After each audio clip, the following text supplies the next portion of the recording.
Okay, I'm going to do some rapid fire questions and answers. So here's a question: discerning a kid ignoring versus when they just don't hear. So you have asked Tommy to come to the kitchen table and he's still in the playroom playing, and you're like, did he hear me?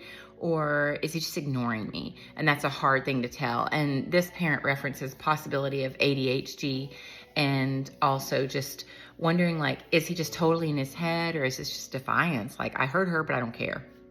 So let's talk about just the standard kid. This is what I would encourage you with. I would encourage you that God's word says the fruit of the Spirit is gentleness, it's patience, it's kindness. And so as a parent, we want to manifest those fruits to our children and demonstrate them. And by doing that, we are creating a climate where we're treating them in the way that God would treat them, because it's a fruit of the Spirit. So it is kind to confirm. It's kind to say, did you hear me? And if they don't respond at that point, then it's gentle, it's long-suffering to go ahead and walk over and say, hey, Tommy, tap him on the shoulder. This parent mentions that they'll do that and make some eye contact. Did you hear what mommy just said? It's time for supper. I need you to come to the table. So only you can know, does your child hear you? So you may want to have their hearing checked. It's fascinating how often a parent doesn't know that their child does have some hearing issues. So have their hearing checked. Tommy, I'm going to have your hearing checked because it seems like pretty regularly you're not hearing me until I get closer to you. So I just want to make sure that you can hear me okay, and we're going to go to the doctor and make an appointment for that. Sometimes you do just have a child who the reality is they're so task oriented that they can tune out what's around them until someone does tap them or make eye contact. You know what? That's who your child is, and that's how God made them. God knit them together in your womb, and so celebrate that. If you know, though, that your child is able to hear and is just ignoring you, then that's when you want to cultivate a pattern of, let's practice you listening and responding right away. And so you might want to start the day, like maybe after breakfast, after they've had time to wake up. You might want to say, okay, Tommy, we're going to practice. Remember, we've been working on you responding to me when I call you and stopping what you're doing. Because sometimes for kids, it's just really hard to stop what they're doing, especially when they're deeply engaged in play. So have them start on some Play-Doh and then say, and I'm going to ask you to get up and go carry your laundry to your bedroom. And when I do, I want you to obey immediately, okay? So we're setting the standard. I want obedience immediately. We're setting the stage. I'm letting you know we're going to do some role playing and we're going to practice. And so then you would do that and maybe interrupt them, let them know, I'm going to interrupt you 3 times this morning.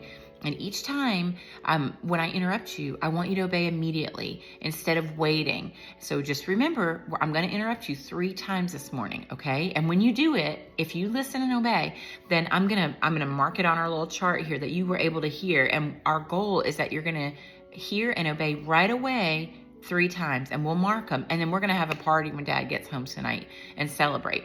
So practice, because you're training their brain, right? So practice with them and give them the opportunity to succeed by creating a climate where the expectation is the same no matter what. And then you can start to observe when they vary from that and then consider why.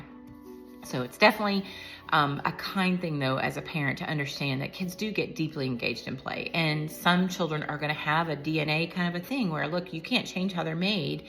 They really will be so engrossed that you're going to have to come over and tap them on the shoulder.